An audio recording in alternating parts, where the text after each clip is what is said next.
साधना अभिशाप को वरदान बना देती है। ये गुरु महाराज की ही पंक्तियाँ, जो भी यहाँ सुन रहे आप समझ लो कि उन्हीं का है सब। साधना अभिशाप को वरदान बना देती है, तो भावना पाषाण को भगवान बना देती है। साधना अभिशाप को वरदान बना देती है, तो भावना पाषाण को भगवान बना देती है। लेकिन विवेक के स्तर से नीचे उतरने पर वासना इंसान को शैतान बना देती है। एक व्यक्ति जिनालय में बैठा हुआ है। अभी ध्यान से सुनना सब लोग, आप दो काम कर रहे श्राविकाएं, पूजा भी कर रहे, प्रवचन भी सुन रही। इसको द्विदल कहा जाता है, सुन रहे ना। ये तो 2022 के चातुर्मास में भी बता चुके हम। एक समय में एक कार्य होता है, बुरा मत मानना, क्योंकि आपका उपयोग पूजा में है क्या सुनने में है। वो पूजा करने के लिए बैठा है, लेकिन आपको नहीं पूजा करना। जो अभी प्रसंग बताया जा रहा है, एक व्यक्ति जिनेंद्र भगवान के सामने जिनालय में, लेकिन वो पूजा नहीं कर रहा है, बैठा हुआ है। और कौन से भगवान है सामने? रामटेक में कौन से भगवान है? हाँ, योगा योग से जो है गुरु महाराज के चरणों में आने के बाद सर्वप्रथम हमारा चातुर्मास रामटेक में ही हुआ था, जब हम ब्रह्मचारी थे।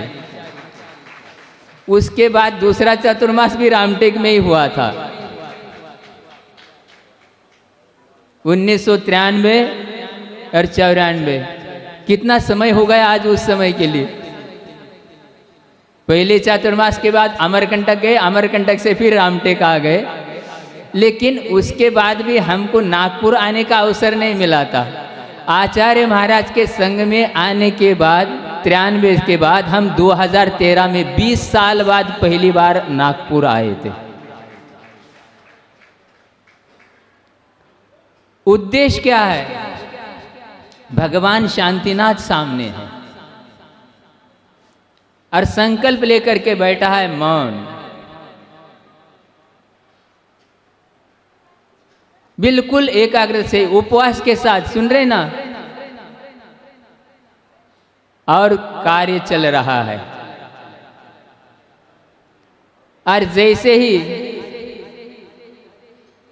दूसरे पक्ष को पता चला, समझ गए ना, पक्ष तो आप लोग जानते ही है,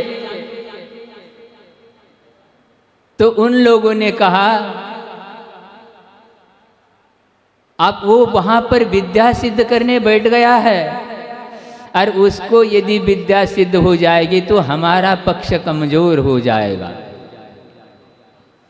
इसलिए हम लोग जा करके उस कार्य में विघ्न डालेंगे। ये सारी बातें पद्म पुराण में लिखी हुई है। अब जिसने पढ़ा होगा स्वाध्याय के बाद, वो तो लोग आप जानते ही है।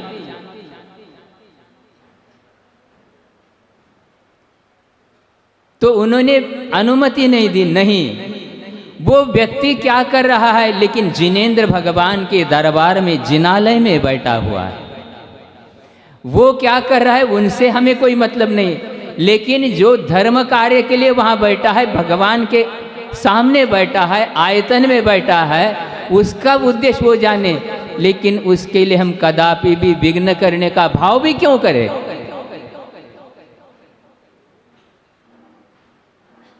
फिर भी अब कुछ लोग ऐसे रहते ही है। उन्होंने मना करने के बाद भी, क्योंकि वो विद्याधर थे, और वहां जाकर के उन्होंने वहां उत्पाद मचाया। कहां पर? वो तो महाराज आप ही जानो।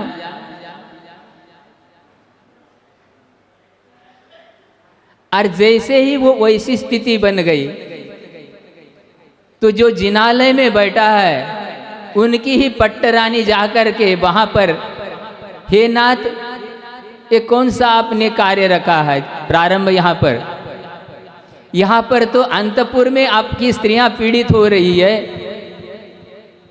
अरे आप क्या कर रहे? फिर भी वो कुछ भी नहीं। इतनी एकाग्रता उसमें उस कार्य में है भगवान के सामने।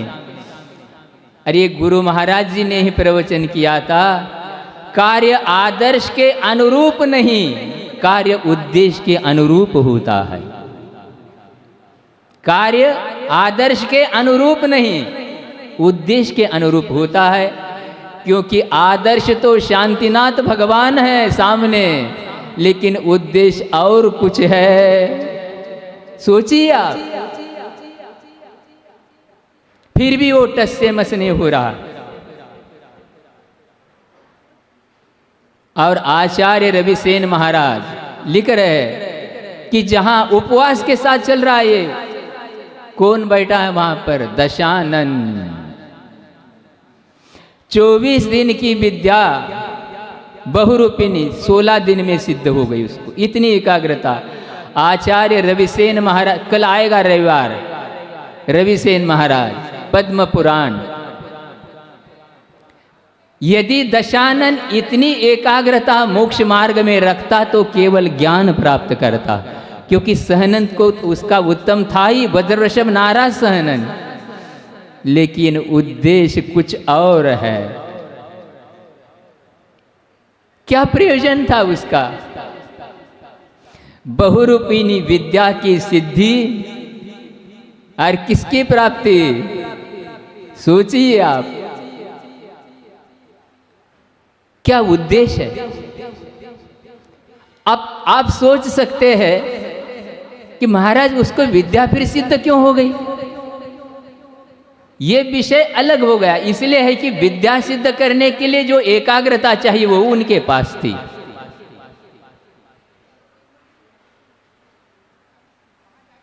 यही तो कहा जा रहा है, उपवास के साथ। और शांतिनाथ भगवान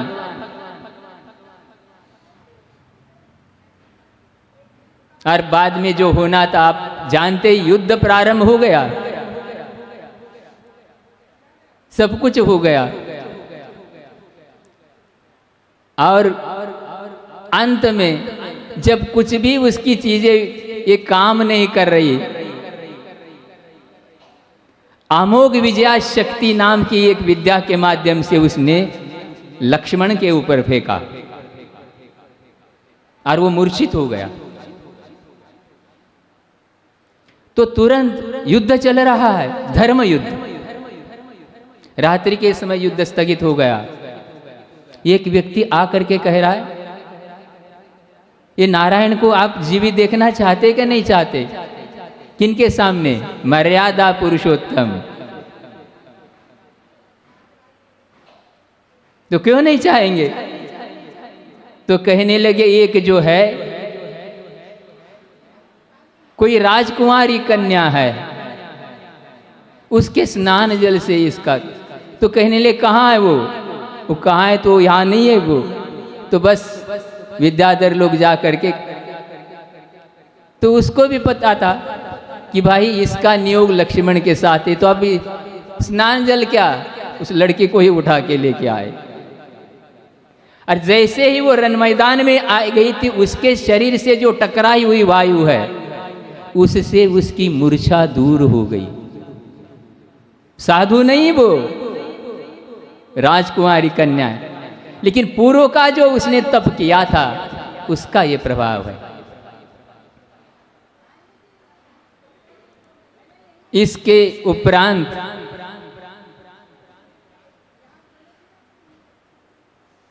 अब लक्ष्मण की तो मूर्छा दूर हो गई। रामचंद्र जी क्या कहते हैं? एकांत में विशाल्या को स्नान करा करके इसका स्नान जल हमारे पक्ष के, हमारे विपक्ष के जितने भी सैनिक, हाथी घोड़े पयादे मूर्छित है, सबको स्नान जल लगाओ और सबको ठीक करो। क्या ऐसी दृष्टि किसी के अंदर हो सकती है? युद्ध विराम नहीं हुआ अभी, लेकिन साक्षात रण मैदान में भी जिनके अंतरंग में मेरी आत्मा और दशानन की आत्मा, हाथी की आत्मा और परपक्ष के हाथी की आत्मा समान चेतन है, ये दृष्टि जिसके अंदर है, इसका नाम मर्यादा पुरुषोत्तम है। सोच लो, और आज तो हम चंद चंद बातों के लिए कहाँ की बात कहाँ करते हैं। सोचो ये क्या पद्म पुराण, क्या रामचंद्र जी की दृष्टि, सोचो आप। और जब रामचंद्र लक्ष्मण वनवास में थे, सिद्ध क्षेत्र कुंतलगिरी, कई लोगों ने दर्शन किया होगा, कुलभूषण देशभूषण मुनिराज जब तपस्या कर रहे थे, वहां उनके ऊपर उपसर्ग हो रहा था। तो आसपास के लोग शाम के समय उस नगर में निवास नहीं करते थे, भाग जाते थे। जैसे ही वो वहां पहुंचे तो लोगों से पूछा, कहने लगे हम यहां नहीं रह सकते, भाग जाते थे। उपसर्ग करने वाले कौन थे? जो करने वाले करते ही रहते। और जब रामचंद्र लक्ष्मण जी ने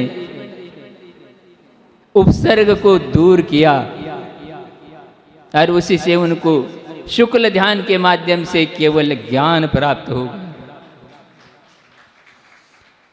और उनके ही पूर्वावस्था के गृहस्थावस्था के जो पिताजी थे वो भी देव पर्याय में थे, लेकिन वो भी संकट दूर करने के लिए समर्थ नहीं थे। और जब उन्होंने ये दृश्य देखा तो प्रसन्न होकर के उन्होंने रामचंद्र जी के लिए कहा, जब आपके लिए कभी भी संकट आएगा तो हमें स्मरण करना। और जब युद्ध का प्रसंग आया तो सिंह वाहिनी और गरुड़ वाहिनी विद्या उन्होंने स्वयं रामचंद्र जी लक्ष्मण के लिए प्रदान की। क्यों?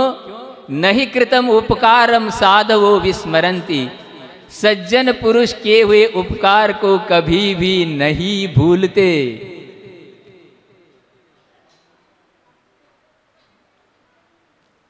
और फिर युद्ध प्रारंभ हो गया।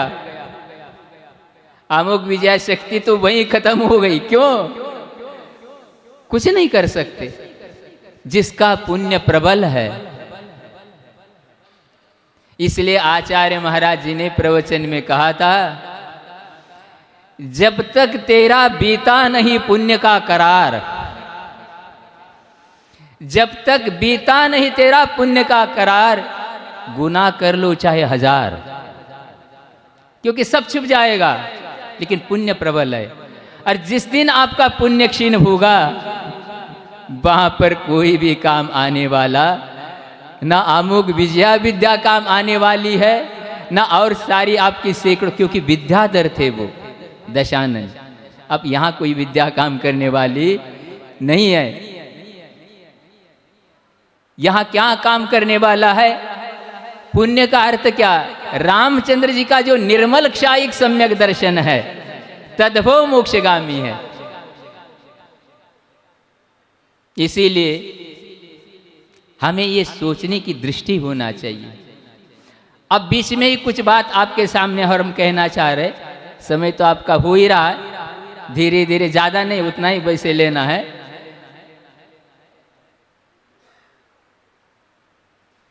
जब हम घर में थे, हम लोगों को एक शिक्षा मिली थी। घर की बात बता रहा हूं। घर मतलब जब पहले ब्रह्मचारी अवस्था के भी पहले, पुत्र हो तो ऐसे। अब सुन रहे आप लोग? अब जय महाराज जी को काय को भेजा आचार्य महाराज जी ने प्रवचन के लिए? हम तो सब अपने नाम लिखवाने में लगे रहे, हमारे तरफ से इतना, इसके तरफ से उतना, हमारा नाम नहीं आएगा तो कैसा होगा? सुन रहे? कुछ बात समझ में आ रही? पुत्र हो तो ऐसा होना चाहिए जो पिता का नाम डुबो दे। अभी जिसकी बात चल रही थी प्रासंगिक, मर्यादा पुरुषोत्तम रामचंद्र जी, उनके पिताजी का नाम, उनके दादाजी का नाम, बस विराम हो गई, कथा यहीं पर विराम हो गई। मतलब पिताजी का नाम कुछ लोगों के लिए पता है, लेकिन दादाजी का नाम पता नहीं। और रामचंद्र जी का नाम देश विदेश पूरे संसार में नाम डुबोने का अर्थ यह है कि अपने पिता से भी जो अच्छा कार्य करेगा तो पिता का नाम डूबेगा। इसलिए तो बोलते हैं ना भाई, तेरे बाप दादा कैसे थे, तुम क्या कर रहे हो। नाम दोनों तरफ से डूबता है। बुरा कार्य करेगा लेकिन ये नाम सही डूबोना, इसका अर्थ है अपने पिता से बाप दादा से अच्छा कार्य करेगा तो उसका नाम इसलिए डूबेगा कि पूरा संसार रामचंद्र जी को जानते है। दशरथ को जानने वाले थोड़े और है, और अनरण्य को जानने वाले तो लोग गिनती के है, लेकिन रामचंद्र मत इसका नाम है पिताजी का नाम डुबोना। और जैसे ही अंत में युद्ध चल रहा था, सब अब विराम होना है, लक्ष्मण ने कहा दशानन मैं 8वां नारायण हूं, ये मेरे हाथ में सुदर्शन चक्र है और मुझे तुझसे कोई प्रयोजन नहीं है। मेरी भौजाई जो सीता को लौटा दे, मुझे आपसे कोई प्रयोजन नहीं है। फिर भी दशानन अभी भी देखो, मतलब विनाश काले विपरीत बुद्धि, अहंकार मैंने लाया। अरे स्त्री को लाना कौन सा बाहुबल है, दूसरे के स्त्री को लाना कौन सा बाहुबल है। ये तो आज के भी व्यक्ति करते कि नहीं करते, सोचो यार। कहता ऐसे चक्र तो कुंभकार के भी हाथ में होते। बोलो आप, कुछ नहीं, बस लक्ष्मण ने चक्र फेंक दिया, दशानन की सीने को चीरते हुए धराशायी खत्म हो गया, युद्ध समाप्त हो गया।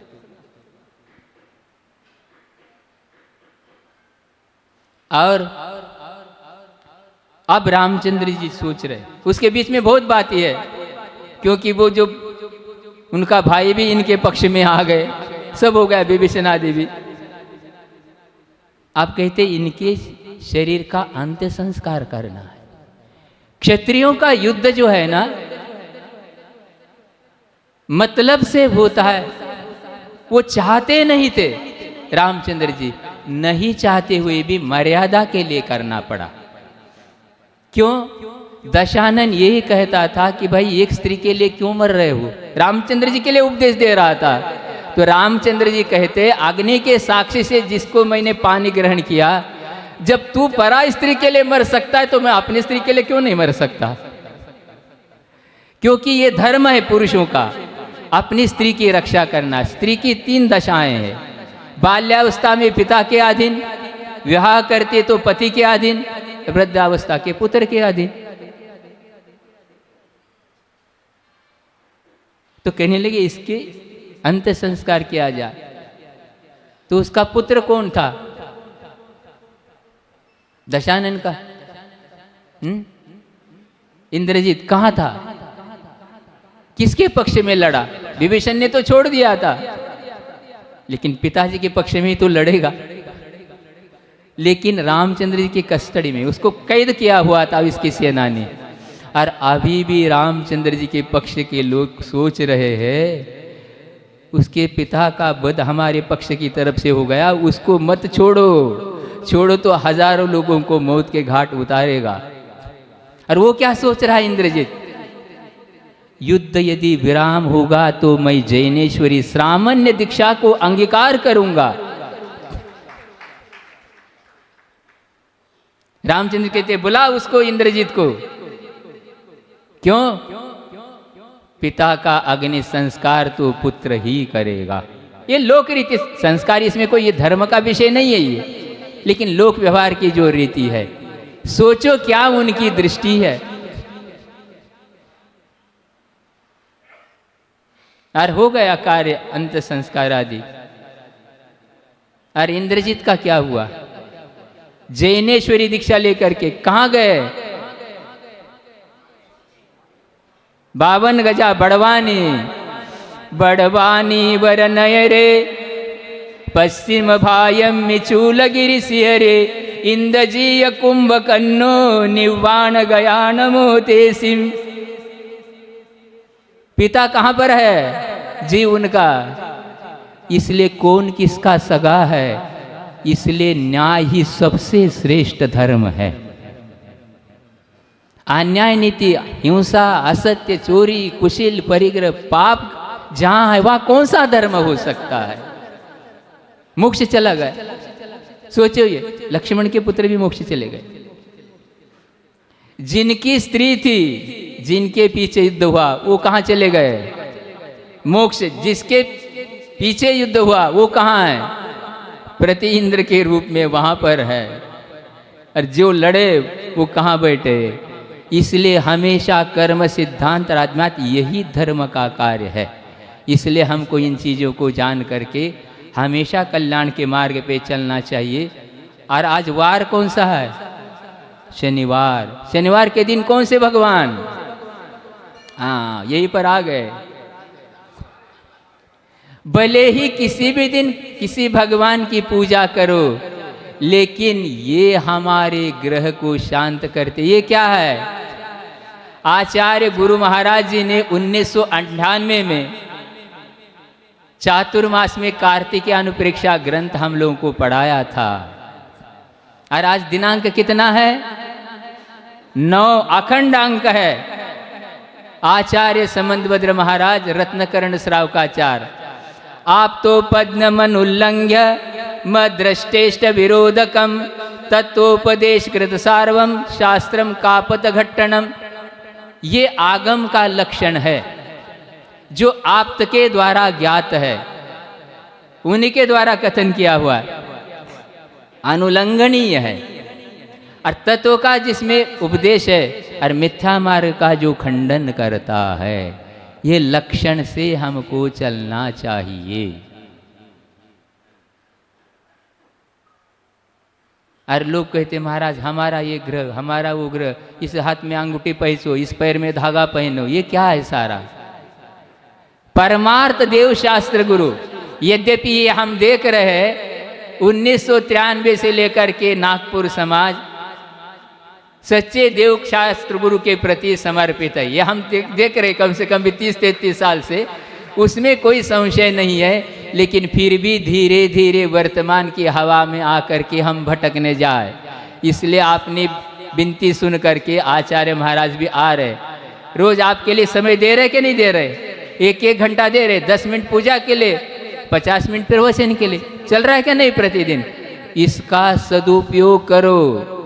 अब वो कब तक रहेंगे, दोबारा कब आएंगे, हम कुछ भी नहीं कह सकते, क्योंकि उनको तो सबका अनुग्रह करना है। लेकिन उनके पुण्य प्रताप से और आपके भी पुण्य से अभी नागपुर का माहौल कैसा हो गया? सुहावना, 38 डिग्री पे आ गया। मतलब आ तो गया, फिर बढ़ेगा, फिर घटेगा। ये तो प्रकृति परिवर्तनशील है, ये तो होता ही रहेगा। इसलिए मिथ्या मार्ग का अवलंबन नहीं लेना चाहिए। इसलिए जो व्यक्ति ऐसी मान्यता रखते हैं कि ग्रह हमारा भला बुरा करते, ये मान्यता छोड़ देना अंतरंग से। यहाँ सुनना अलग चीज है। कार्तिक अनुप्रेक्षा की आचरणानुप्रेक्षा में सारी गाथाएं वहाँ पर दी है आचार्यों ने। उसी की 27वें क्रमांक की जो प्रासंगिक है, 7 और 2 मिला दो तो भी 9 ही होगा। एवं पेचंतूय गय भूय पिसाय जोइनी जखम शरणम मन्नई मूढ़ो सुगाढ़ मिच्चत भावादो। जो ये जानते हुए भी ग्रह भूत यक्ष पिशाच इनको शरण मानता है, वो गाढ़ मिथ्यात्व का प्रभाव है। शरण कितने हैं इस संसार में? 4 शरणम। मंगल भी 4 है और सब यही है।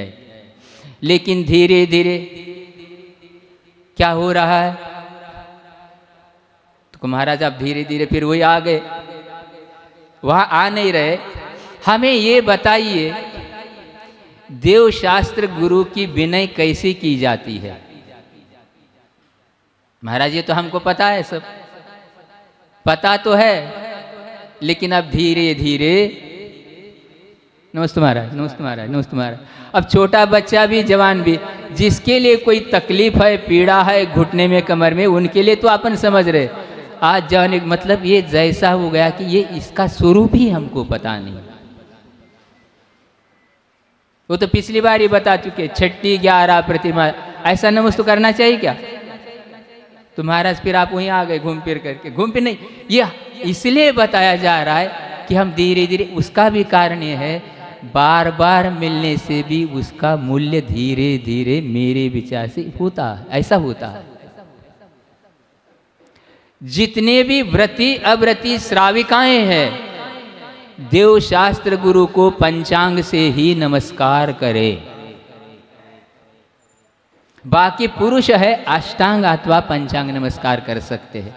लेकिन आज अपन ने सिखाने बेटे को गर्दन दबाते रहते, लेकिन गर्दन दबाने वाला खुद नहीं बैठता। अब तो बच्चा क्या सीखेगा? हो रहा है कि नहीं हो रहा? हो तो बोलो। हाँ, नहीं बोल रहे क्योंकि इसीलिए वो कथा पहले मैं सुनाने वाला था, वो भी आचार्य महाराज जी ने रामटेक चातुर्मास में ही सुनाई थी, लेकिन फिर अब कभी प्रसंग आएगा तो हम नहीं चाह रहे प्रसंग आना। तो ये स्थिति है, इसलिए हम तो प्रासंगिक प्रसंग पे आ रहे हैं, समझ रहे ना। एक स्थान पे हम लोग चातुर्मास कर रहे थे मध्य प्रदेश में ही। एक सज्जन आकर के कहने लगे, महाराज जी, एक गुरु महाराज के प्रवचन में हमने सुना गुरु के उपदेश को भी आगम मानना चाहिए।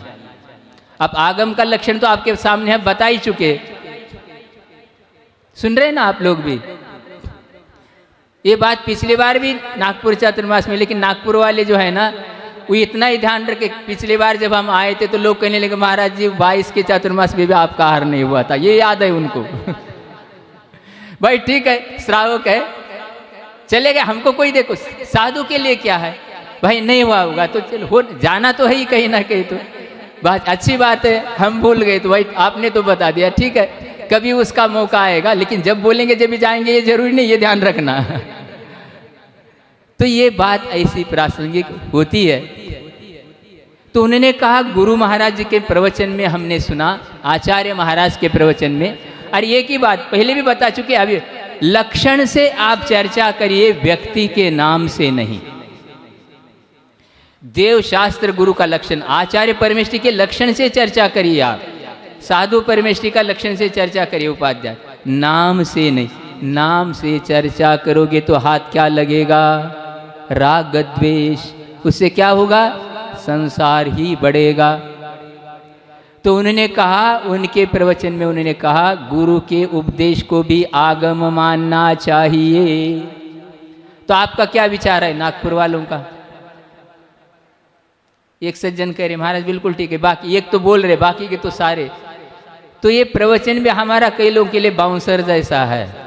ऐसी बात है, क्योंकि तत्व की बात तो आपने को रंगमा रंगमा चाहिए, बस ऐसा ही है ना। बाउंसर इसलिए क्योंकि हम भी जब कॉलेज में थे क्रिकेट खेलते थे, तो इसलिए वो पहले जो होते ना फास्टर बॉलर आते, तो उसमें बाउंसर होता है, स्पिनर में बाउंसर नहीं होता। हमने कहा ठीक है, आज वर्तमान की जो आपकी ये लोक सेवा आयोग जो परीक्षाएं होती है जिलाधीश आदि के लिए, उसमें जहाँ तक हमने तो दी नहीं, इसलिए आपसे पूछ रहे, हमें पता नहीं है। ऑब्जेक्टिव केवल क्वेश्चन रहते हैं, और केवल टिक मार्क लगाना है। एक क्वेश्चन रहता है, उसके 3-4 ऑप्शन, ऐसा ही है ना। माइनस मार्किंग भी होती है। जब उन्होंने कहा, किसी आचार्य महाराज के प्रवचन में हमने सुना कि गुरु के उपदेश को भी आगम मानना चाहिए, हमने सुन लिया बहुत शांति से। तब हमने उनके सामने उनकी बात सुन करके, मंदिर में ही बैठे थे हम, अभी तो बाजू में बैठे हैं, कोई बात नहीं, हमने कहा गुरु के उपदेश को आगम मानना ज्यादा श्रेष्ठ है, क्या आगम की आज्ञा के अनुसार श्रद्धा ज्ञान आचरण करने वालों को गुरु मानना ज्यादा श्रेष्ठ है? आप बताइए नागपुर वाले, बताइए। तो बात तुरंत आ गई ध्यान। इसीलिए तुरंत अपने को रहता तो है स्मरण, लेकिन गुरु के प्रति श्रद्धा है, श्रद्धा रहना ही चाहिए, लेकिन लक्षण से चलना पड़ेगा, नहीं तो फिर हमारे लिए वहां पर बाधा आएगी। और फिर एक बात हमने और कही, क्या? हमने कहा आप तो मान सकते हैं, मैं तो भूल करके भी नहीं मान सकता। क्यों? यदि एकांत से कथनचित तो जहां आगम का उपदेश नहीं, वहां तो गुरु के उपदेश को कथनचित हम मान सकते हैं, लेकिन जहां एकांत से गुरु के उपदेश को आगम मानने की ही बात आपके दिल में बैठ जाएगी, उस समय हम गुरु कहाँ रहेंगे? उस समय तो हम भगवान बन बैठे हुए होंगे, क्योंकि आगम के कर्ता केवल भगवान, केवल ही भगवान ही होते हैं। और छद्मस्त के उपदेश को ही आप आगम मान के बैठोगे तो फिर हम गुरु रहे ही कहाँ, हम तो भगवान बन बैठेंगे। इतनी बड़ी आपत्ति है। अरे प्राणी संसार यास, तो इसलिए अंधविश्वास का नाम धर्म नहीं। इसलिए आचार्य समंतभद्र महाराज जी एक ऐसे आचार्य हुए दिगंबर परंपरा में जिसने भगवान की भी परीक्षा की और भक्ति भी उतनी ही की। ये सब गुरु महाराज का उपकार है। इसलिए अपने को ये जान करके व्यवस्थित चलना चाहिए, लक्षण से चलिए। और फिर महाराज जहां शास्त्र का वाक्य नहीं वहां कैसा क्या है, वहां कथनचित गुरु परंपरा को हम कह सकते, वहां नहीं तो ये इनकी परंपरा, ये इनकी परंपरा। आगम के अनुसार ही हमको श्रद्धान करना पड़ेगा। ये क्या है? इसको कौन सा उपकरण बोलते हैं? संयम। बहुत अच्छा। अब देखिए आचार्य महाराज हम लोगों के लिए, अभी सभी मुनिराजों के लिए मूलाचार का स्वाध्याय करा रहे। पहले भी गुरु महाराज जी ने जब सागर चातुर्मास, जब कार्तिक अनुप्रेक्षा चल रहा था, उस समय वो मध्याह्न में सबके लिए चल रहा था और प्रातः काल में मूलाचार। उस समय भी यही स्वाध्याय चल रहा था 28 साल पूर्व में। इसमें इस संयम के उपकरण के 5 लक्षण आए हैं। पसीने को ग्रहण नहीं करती, धूल को नहीं ग्रहण करती, हल्की होती है, सुकुमाल होती है, मृदु, 5 ये सारे लक्षण। लेकिन ये कितनी बार परिवर्तन करना, पुरानी किसको देना, ये कुछ भी उसमें नहीं आया। तो इसलिए ये भी गुरु महाराज का उपकार ही है। जब राजस्थान से ही उन्होंने कि अब इसको अलग तो करना है, और उपकरण दान करना किसका कार्य है? क्यों? किसका कार्य है? आप श्रावक का। बिल्कुल सही है। तो जब आप नया उपकरण देगा तो पुराना हम क्या करेंगे? तो जो व्रत नियम संयम लेगा उस निमित्त से उसको पुराना वापस दे दिया।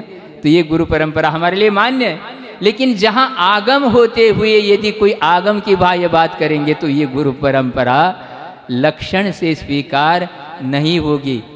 इसलिए आचार्य समंतभद्र महाराज जी के जो रत्नकर्ण श्रावक आचार्य, जो अभी आपके सामने मंगलाचरण किया था, उनके अनेक ग्रंथों के नाम मिलते, लेकिन वर्तमान में 5 ग्रंथ उपलब्ध है। उसमें ही एक आप्तमीमांसा है जिसका नाम देवागम स्तोत्र है। उसकी जो है आचार वृत्ति, एक छोटी सी वृत्ति है, वसुनंदी महाराज जी ने संस्कृत टीका लिखी। उन्होंने आचार्य समंतभद्र महाराज और भगवान का जो है वार्तालाप जैसा दिखाया है हम लोगों के। वैसे डायरेक्ट भगवान किसी से बोलते ही नहीं, वो तो दिव्य ध्वनि होती है उनकी। लेकिन वहां पर उन्होंने प्रश्न उठाया, देवागम न भूयान चामरादि विभूतय माया विश्वपि दृश्यन्ते नातस्त्वमसि नो महान। उनने कहा, हे समंतभद्र जी, देवों का आगमन मेरे पास हो रहा है, आकाश में गमन हो रहा है। इन सारे वैभव को देख करके आप क्यों नमस्कार नहीं करते मुझे? तो वो कहते समंतभद्र महाराज विनय करते हुए, ये मायावी विश्वपि दृश्यन्ते, मायावी जो है जादूगरों में भी ये देखा जाता है। अब उनको लगा ये तो बहुत परीक्षा प्रदान। 2 प्रकार के शिष्य होते हैं, एक आज्ञा प्रदानी और एक परीक्षा प्रदानी। जो परीक्षा प्रदानी होगा वो नियम से आज्ञा प्रदानी भी होगा, लेकिन जो केवल आज्ञा ही प्रदानी होगा वो परीक्षा प्रदानी होगा। दोनों आवश्यकता है।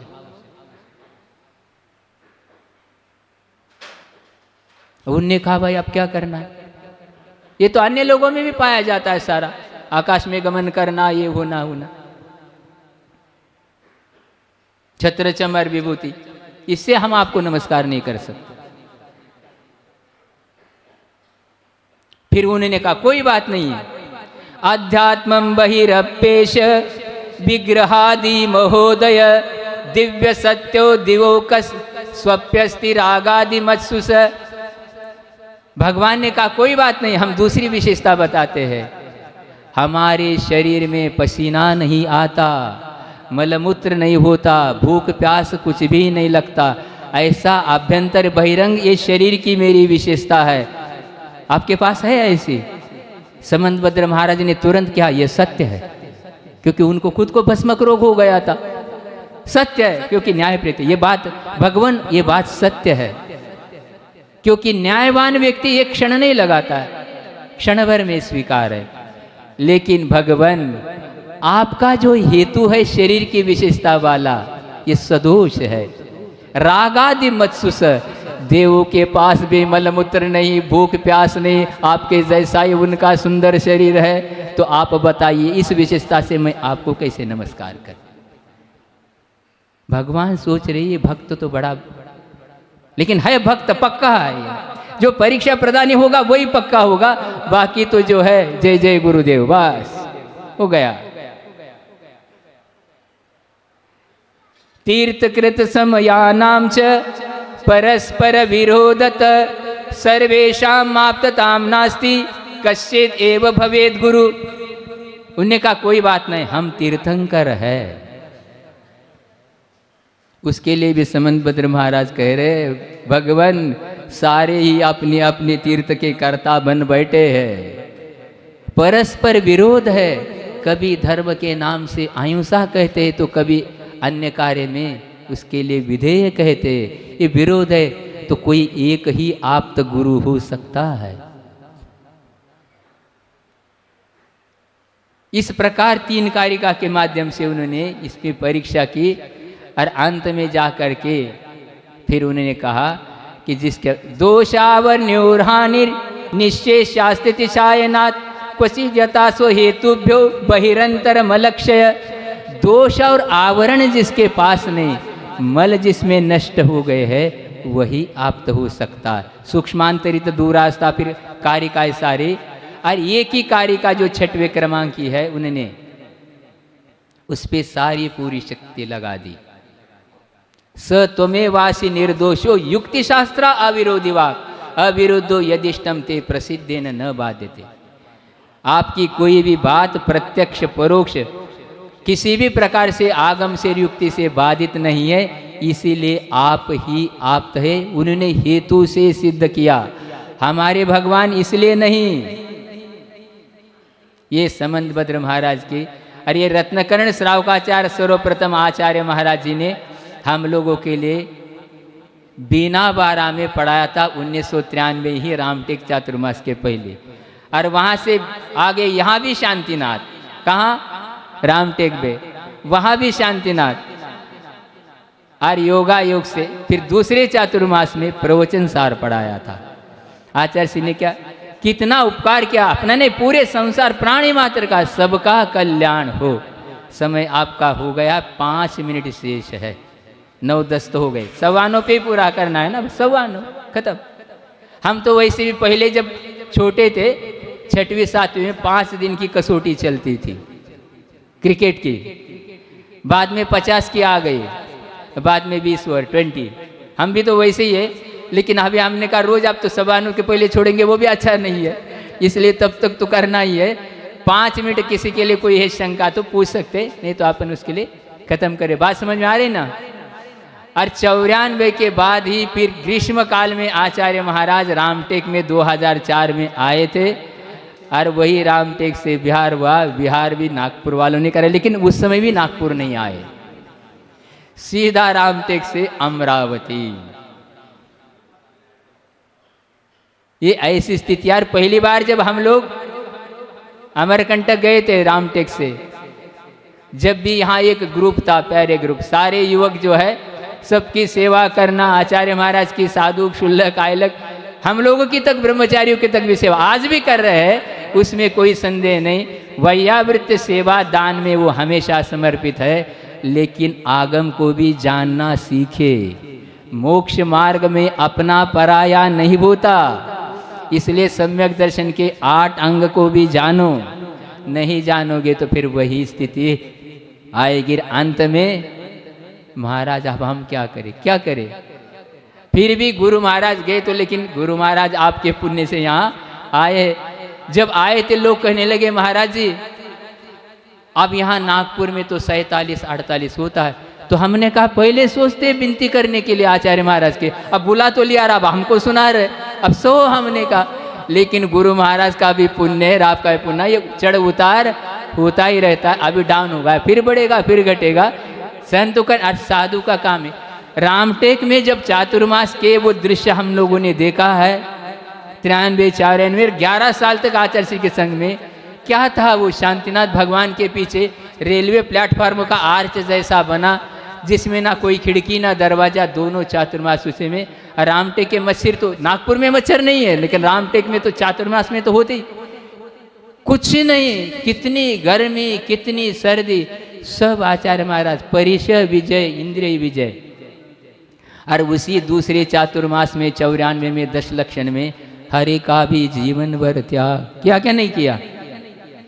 30 साल तक 2024 में समाधि। सोचो आप क्या उनकी साधना, क्या परिचय विजय। जी आचार्य महाराज भी कौन सा रस लेते, क्या रस, कौन सा? आम का रस, अनार का रस, ये रस हम लोग के लिए बोलते रहते महाराजा। जिसको लेना है लेंगे, निषेध नहीं है, वो आपकी श्रद्धा है, भक्ति है, ये अच्छा है। और जो दाता का गुण है आग्रह करना, लेकिन जबरदस्ती करना गुण नहीं, विवेक से।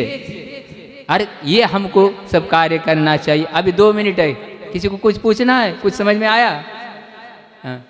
तो ये लक्षण से चलिए, ये नहीं हम कह रहे थे। जो भी साधु संघ, आर्यिका संघ सबके प्रति नागपुर वाले सेवा समर्पण से करते हैं, ये वो ऐसी, ये तो सब अच्छी चीज़ है। लेकिन आचार्य महाराज का सानिध्य ज़्यादा होने से, क्योंकि 5 चातुर्मास हुए, कितने हुए रामटेक में? 93 में, 94 में, 2 में तो हम थे ही ब्रह्मचारी। उसके बाद हुआ 2008 में। और जिस दिन आचार्य महाराज का रामटेक से विहार हुआ था, उसी दिन हम लोग का बारामती से विहार हुआ था।